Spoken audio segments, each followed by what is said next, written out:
Hi, today we're reading a story by Julia Donaldson. It's a very old story of Julia Donaldson's, and it's called The Magic Paintbrush. I'm reading this book today because it's Mid-Autumn Festival in Singapore, and it's for all those children who are wondering what the festival is all about. So let's read the book to find out. Go and catch some shrimp, Shen. Go and catch some fish. Go and gather oysters to fill the empty dish. Shen sits on the seashore. A stick is in her hand. She sits there drawing pictures in the sand. She draws a flower, a flying fish. She draws a boat at sea. A hen, a hare, a dancing dog, a weeping willow tree. The waves roll in and wash away the pictures in the sand, but on a rock there sits a man. A brush is in his hand. He looks around, he calls to Shen. Come here, he whispers. Hush, we don't want all the world to know about this magic brush. He slips the brush into her hand and tells her to be sure never to paint for wealthy folk, but only for the poor. Did you catch some shrimp, Shen? Did you catch some fish? Did you catch oysters to fill our empty dish? No shrimps, no fish, no oysters. Shen laughs and runs inside. She paints a pot and stands and waits until the paint has dried. The paint dries on the paper. The painting of the pot is not a painting anymore, but real and steamy hot. The pot is full of shrimp, Shen. The pot is full of fish. The pot is full of oysters to fill the empty dish. The village people hear the news. Into the house they crush. The young, the old, all want to see Shen and her magic brush. She paints a melon for a boy, a ladder for a man, a basket for a woman, and a girl a little fan.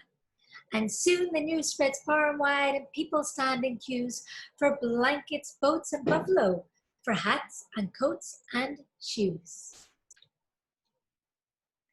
The news spreads over fields of rice and over desert sands until at last inside Shen's house, the powerful emperor stands.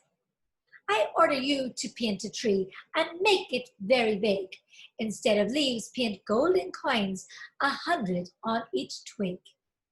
Shen shakes her head. Your Majesty, I promise to be sure never to paint for wealthy folk, but only for the poor. The emperor scowls and stamps his foot. He bellows to his men, seize the magic paintbrush and seize the girl called Shen. Now Shen sits in a prison upon a cold stone floor. She waits there until the emperor opens the prison door. He holds a magic paintbrush. He orders her, paint me my tree of golden coins and you shall go free. Shen takes the brush and bows low, says, Gracious Majesty, come back here in the morning and you shall have your tree. That night the emperor lies in bed and dreams about his tree, while Shen is busy painting a horse and then a key. The key turns in the prison door and Shen stands free outside. She climbs onto the horse's back and swiftly starts to ride. Where are my coins? The emperor shouts. Where is my golden tree? Where is the magic brush? He cries. Who let that girl go free? He climbs onto the fastest horse and rides with all his men. Over the fields and desert sands, they gallop after Shen. It's Shen, she's back again. The neighbors gather round, but Shen is painting silently while distance hoof beats sound. She paints a mighty river, a river deep and wide. The emperor and all his men stop on the other side. The emperor scowls and stamps his foot. He shakes his fist at Shen. I'll swim across this river, and so will all my men.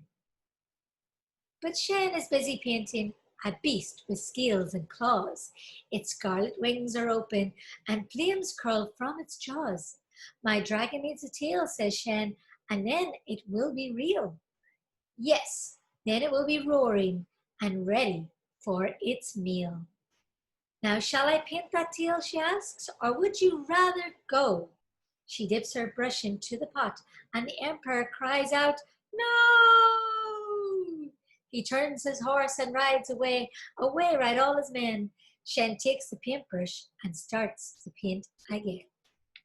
She paints a mold of golden rice and cakes like little moons, and drums and flutes, till all the streets ring out with merry tunes.